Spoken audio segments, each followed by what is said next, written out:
ब्राह्मणों और बंधुओं बांधवों के साथ धर्म परायण होकर पूजा करें। भक्ति भाव से नैवेद्य के लिए तथा खम्भ घी दूध और गेहूं का चूर्ण सवाया लेवे। गेहूं के अभाव में साठी का चूर्ण शक्कर तथा गुड़ लें और सब भक्षण भोग पदार्थ जमा करके भगवान को अर्पण कर देवे तथा बंधुओं सहित ब्राह्मणों को भोजन करावे। पश्चात स्वयं भोजन करे। नित्य गीत आदि का आचरण कर सत्यनारायण भगवान को स्मरण करते हुए समय व्यतीत करो। इस तरह व्रत करने पर मनुष्य की इच्छा निश्चित ही पूरी होगी। विशेष कलिकाल में भूमि पर यही मोक्ष का सरल उपाय है। इति श्री प्रथमाध्याय समाप्तम। बोलो सत्यनारायण भगवान की जय।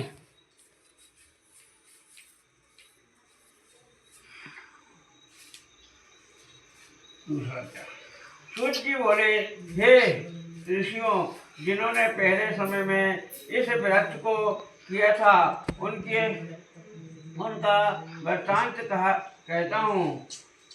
ध्यान से सुनो। सुंदर काशीपुरी नाम की नगरी में अति निर्धन ब्राह्मण रहता था। वह भूख और प्यास से बेचैन हुआ नित्य ही पृथ्वी पर घूमता था। ब्राह्मणों से प्रेम करने वाले भगवान ने ब्राह्मणों को दुखी देखकर बूढ़े ब्राह्मण का रूप धारण कर उसके पास जा आदर के साथ पूछा, हे प्रिय, नित्य दुखी हुआ पृथ्वी पर क्यों घूमता है? हे श्रेष्ठ ब्राह्मण, यह सब मुझसे कहो, मैं सुनना चाहता हूँ। ब्राह्मण बोला, हे बहुत निर्धन्य ब्राह्मण हूँ, भिक्षा के लिए पृथ्वी पर फिरता हूँ। हे भगवान, यदि आप इच्छा उपाय जानते हो तो कृपा कर कहो। वृद्ध ब्राह्मण बोला कि हे सत्यनारायण भगवान, मनवांछित फल को देने वाले हैं, इसीलिए ब्राह्मण तू उनका पूजन कर, जिसके करने से मनुष्य सब दुखों को मुक्त होता है। ब्राह्मण के व्रत का सारा निधान बतलाकर बूढ़े ब्राह्मण का रूप धारण करने वाले सत्यनारायण भगवान अंतर्ध्यान हो गए। जिस व्रत को बूढ़े ब्राह्मण ने बताया है, मैं उसको अवश्य करूँगा। है निश्चित करने पर उस ब्राह्मण को नींद भी नहीं आई। वह सवेरे उठ सत्यनारायण के व्रत का निश्चय कर भिक्षा के लिए चला। उस दिन उसको भिक्षा में बहुत सा धन मिला, जिससे बंधु बांधवों के साथ उसने सत्यनारायण भगवान का व्रत किया। उसके करने से वह ब्राह्मण सब दुखों से छूटकर अनेक प्रकार की संपत्तियों से युक्त हुआ। उस समय से वह ब्राह्मण हर मास व्रत करने लगा। इस तरह सत्यनारायण भगवान के व्रत को जो करेगा, सब पापों से छूटकर मोक्ष को प्राप्त होगा। आगे भी पृथ्वी पर सत्यनारायण भगवान का व्रत करने वाला वह मनुष्य सब दुखों से छूट जाएगा। इस तरह नारद जी ने सत्यनारायण भगवान का कहा हुआ यह व्रत तुमसे कहा है। प्रिय, अब मैं और क्या कहूँ?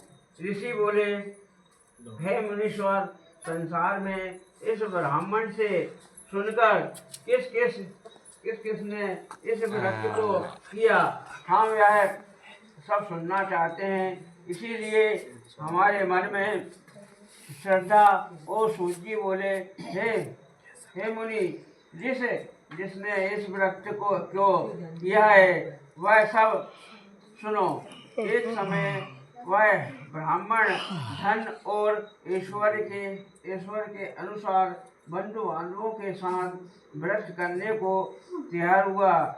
उसी समय एक लकड़ी बेचने वाला बूढ़ा आदमी आया और बाहर लकड़ियों को रखकर ब्राह्मण के मकान में गया।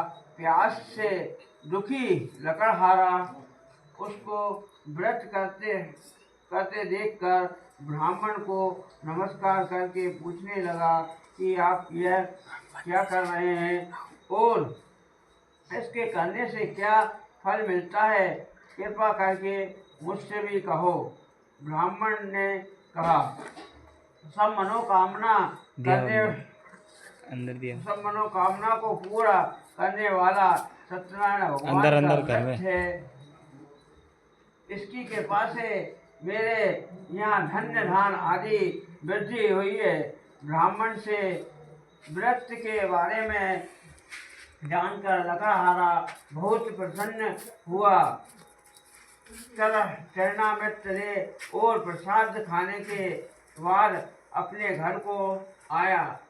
लकड़हारे ने मन में इस प्रकार का संकल्प किया कि आज ग्राम में लकड़ी बेचने से जो धन मिलेगा उसी से सत्यनारायण देव का उत्तम व्रत करूँगा। यह मन में विचार कर वह बूढ़ा लकड़हारा लकड़ियाँ अपने सिर पर रखकर जिस नगर में धन्यवान लोग रहते थे वह ऐसे सुंदर नगर में गया। उस दिन वह वहाँ पर बूढ़े को उन लकड़ियों का दाम पहले दिनों से चौगुना मिला। तब वह बूढ़ा लकड़हारा दाम ले और अति प्रसन्न होकर पक्के केले के फल, शक्कर, घी, दूध, दही और गेहूं का चूर्ण इत्यादि सत्यनारायण भगवान के व्रत की कुल सामग्रियों को लेकर अपने घर गया। फिर अपने भाइयों बंधुओं को बुलाकर विधि के साथ भगवान जी का पूजन और व्रत किया। उस व्रत के प्रभाव से बूढ़ा लकड़हारा धन्य धान से आदि से युक्त हुआ और संसार के समस्त सुख भोग कर वैकुंठ लोक को चला गया। इति श्री अध्याय सत्यनारायण भगवान की जय। समाप्तम। सूची बोले हे श्रेष्ठ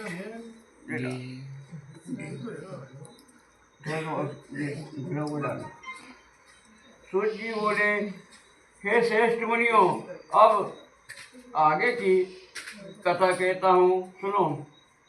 पहले समय में कुल का मुख नाम का एक बुद्धिमान राजा था। वे अत्यंत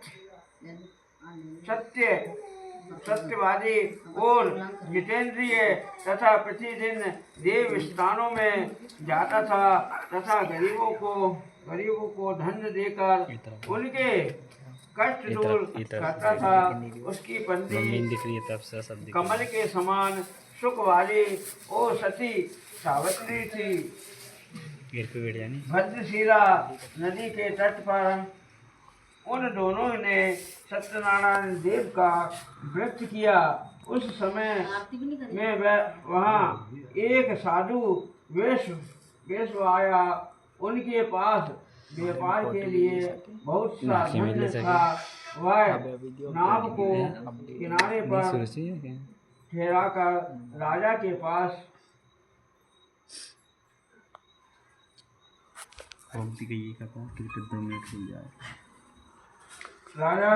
गया और राजा को व्रत हुए देखकर विनय के साथ पूछने लगा, हे राजन, भक्ति युक्त चित्त से ये आप क्या कर रहे हैं?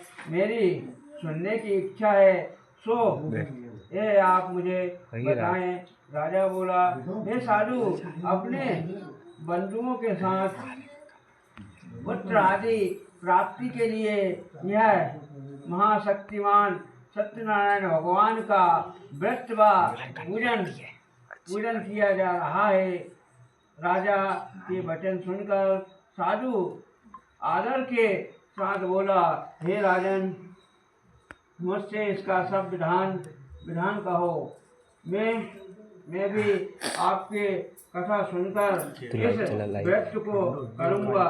मेरे भी कोई संतान नहीं है और इससे निश्चय होगी कि राजा से सब विधान सुनकर व्यापार निर्मित हो वह आनंद के साथ घर गया। साधु ने अपनी स्त्री को संतान देने वाले उस व्रत का समाचार सुनाया और कहा कि जब मेरे संतान होगी तब मैं इस व्रत को करूँगा। साधु ने ऐसा वचन अपनी स्त्री लीलावती से कहे। एक दिन उसकी स्त्री लीलावती साथ आनंदित सांसारिक धर्म के प्रवृत्त होकर सत्यनारायण भगवान की कृपा से गर्भवती हो गई तथा दूसरे महीने में उसके एक सुंदर कन्या का जन्म हुआ। दिनों दिन वह इस तरह बढ़ने लगी जैसे शुक्ल पक्ष का चंद्रमा बढ़ता है। कन्या का नाम कलावती रखा गया है। एक दिन लीलावती ने मीठे शब्दों